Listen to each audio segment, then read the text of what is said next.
Guys, good morning. Ito po, almusal po tayo guys.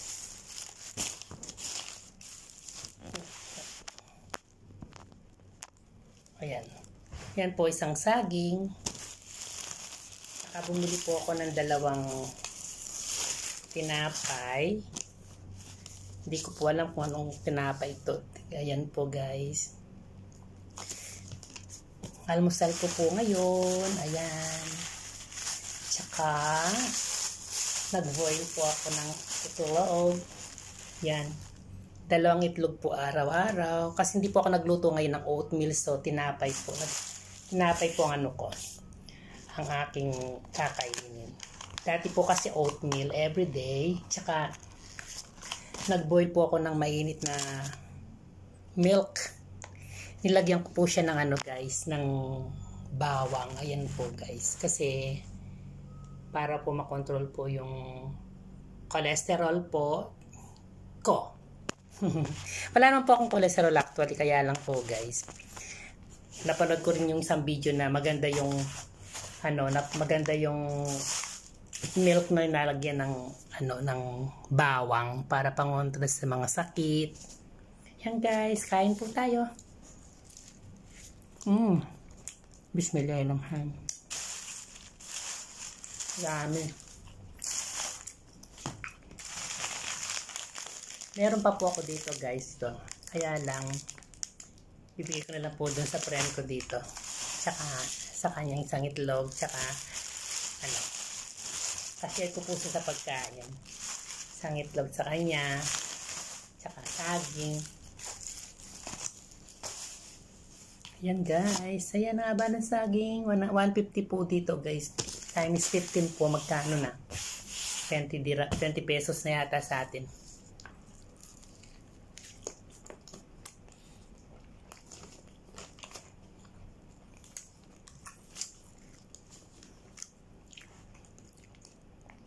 Sarap ng tinapay.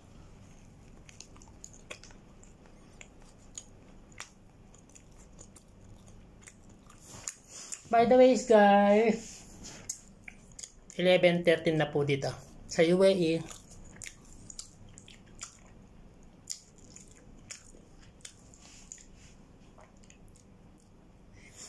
(3:13) na po sa Pilipinas.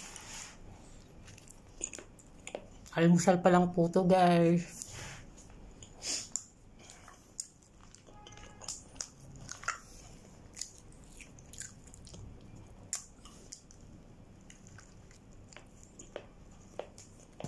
Ingat po kayo sa mga paparating na bagyo sa Pilipinas.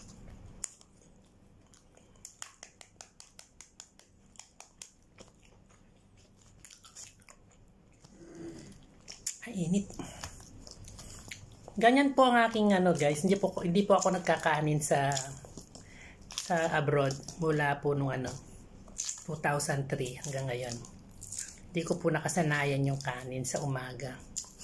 Nagkakanin lang po ako lunch tsaka dinner. Heavy lunch tsaka dinner, konting heavy. Pero heavy lunch. Pero healthy naman po ang aking sa umaga. Boiling egg, oatmeal, banana, and milk. Init ng itlog.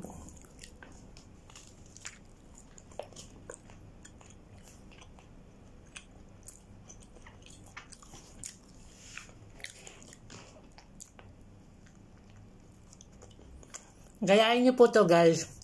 Makakaganda po sa katawan mga madinarandan para mawala po ang ating mga sakit. Mag-boil po kayo ng ng tubig, ng milk. Maglagay po kayo ng 5 pirasong bawang. Balatan nyo po at iwa-iwaan nyo po ng malilit para kagad po siyang lumambot. Nung unang, bali 2 beses pa lang po akong gumawa niyan guys. Before 2 days bago matulog ka. Kasi kagabi marami ako inom na tubig. Tapos inom sana ako ng milk baka di ako makatulog. Hindi na po ako nagpakulo ng milk. Ngayon lang po. Pangalang beses ko lang po to guys. Pero nung unang uminom ako guys, ang gahan ng pakiramdam ko. Try nyo guys. Milk with the bawang.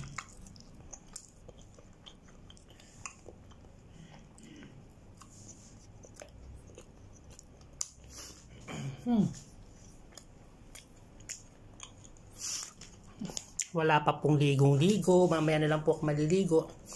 Kasi akong nagbugas ng salon.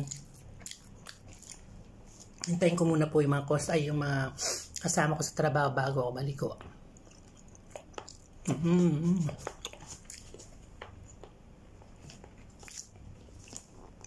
150 po to guys. 1 dirhams and 50 pills. So times 15 mo.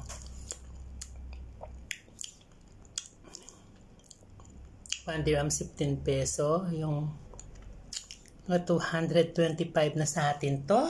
Ay Diyos ko. Isang banana. Mainit pa rin. Ayan guys, so nasa ibabaw po yung mga bawang lumulutang. Mas maganda po siyang kainin po yung bawang isabay po sa pagano para mawala po yung mga bakterya natin sa loob, yung mga dinarandam natin. Marami po siyang yung cholesterol, marami pong nagagamot ang bawang guys. Tsaka sibuyas pag po kumakain tayo. Yung sariwa, mas maganda po kung sariwa para bumaba po ang ating cholesterol. Katulad po ngayon, no, makain po ako ng itlog, tsaka tinapay, at least kahit pa paano may pangontra.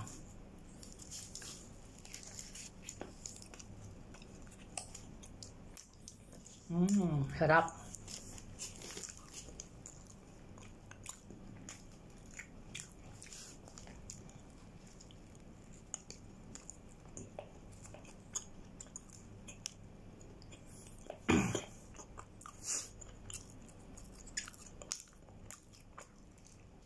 Almusal pa lang po sa UAE guys, pero sa Pilipinas po malapit na po kayong maghapunan.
Init.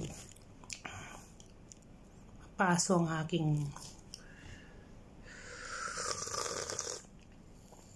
sarap. Fresh milk po.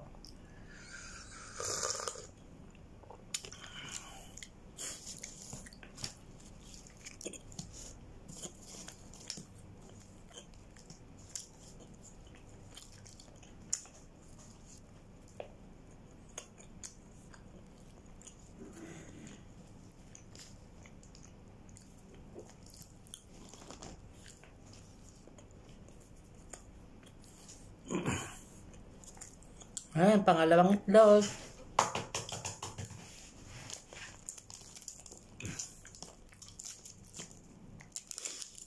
Pampahaba ng buhay. Matagal na po akong kumakain ng dalawang itlog everyday guys. Siguro may 10 years na po. Pampababa din po ng cholesterol. Huwag po kayo maniwalang nakaka-high blood po ang itlog na pinakulo. Ang nakaka-high blood po yung itlog na pinirito.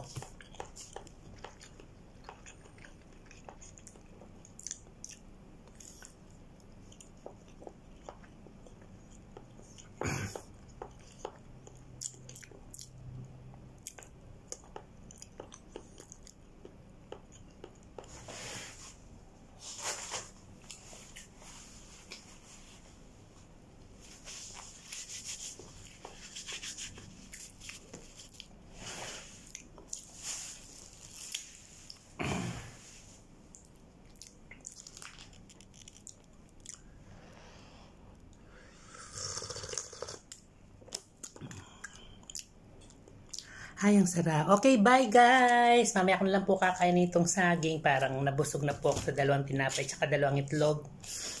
At ito pong milk. Ubusing na po siya.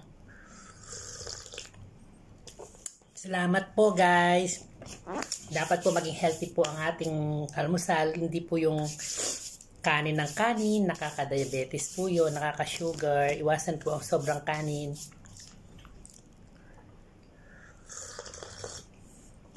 Sobrang carbohydrates. Okay guys, ingat po sa Pilipinas. Bye!